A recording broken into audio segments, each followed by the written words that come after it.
There are so many ways in which we can comment on different interesting, curious aspects of the presentation and the content. But for me, what guides me is where is it that you want to get to and why is it important for you to get there?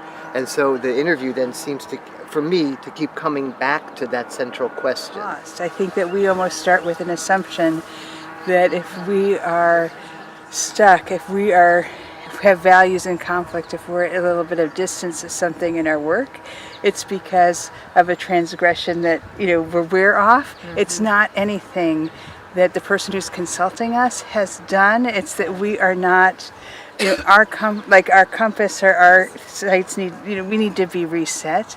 And it's I think there's a recognition immediately of the power that we hold and the chair that we sit in that room when we are clinicians. I mean, another narrative value that we're trying to stay true to, in addition to honoring the hopes of the person presenting, is that's in parallel to honoring the vision for well-being that the people who are consulting with us are holding. Yes, there's a value there that's lived, which is keep company with the preferred story, mine, my clients, and sometimes when I'm holding somebody really tightly because that person might be really feeling vulnerable to me and I'm kind of squeezing them, I'm afraid, and you guys are helping put air in it, the gentle way you respond so open-heartedly to them and to the struggle that they're in, it's that same value. It's the preferred story, and it lives in the room. It bursts into the room. And I think that other kind of parallel value, that other parallel narrative value, is about always trying to draw forward signs, those sparkling moments of exception to the dominant story. Like if the dominant story is I'm not helping this person. And a common dominant story. that we can find those sparkling moments of the questions of like why, in Yes. what ways, Right. in what ways might, you be making a difference in this person's life. Did you ever have a moment in a session in which you felt like you were helping them? Yeah. What was happening when that was going on? Yeah. Have you ever worked with someone in a similar situation, and did that go differently? What was going on then? It's a common question. Or after 20-something years, you say, remember that person with the green socks, and remember what you said to them? And then, I think we have a value that our clients are always doing the best they can with their situation. And we have to somehow remember that we are also the best we can with a certain situation. We sometimes forget that. I mean, one of the things I so value about our group is the way I can come with like the hardest things.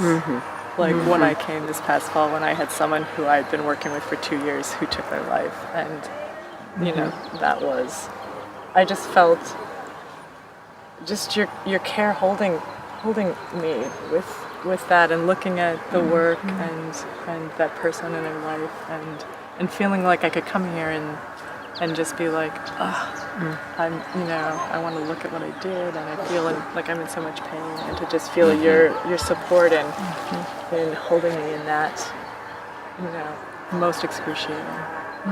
I just feel less alone, or I feel less weighted down, even when I haven't brought it to you, because I just don't feel like I work in isolation. if in fact what you're doing all day, which I feel like is what we're doing, is being in conversation with people in curiosity and compassion, at the end of the day, you may be physically tired, but you aren't burned out. I mean, it's harder for me when I'm working with other clinicians who are taking a negative or disrespectful stance towards people. That is the hardest thing for me. So I feel somewhat energized, and I feel challenged, because I feel like a shared value is that we want to deepen our understanding of narrative practice. We want to deepen our skills at developing these stories, and you just keep being encouraged and challenged and invited to go deeper with people. I don't think you ever get there.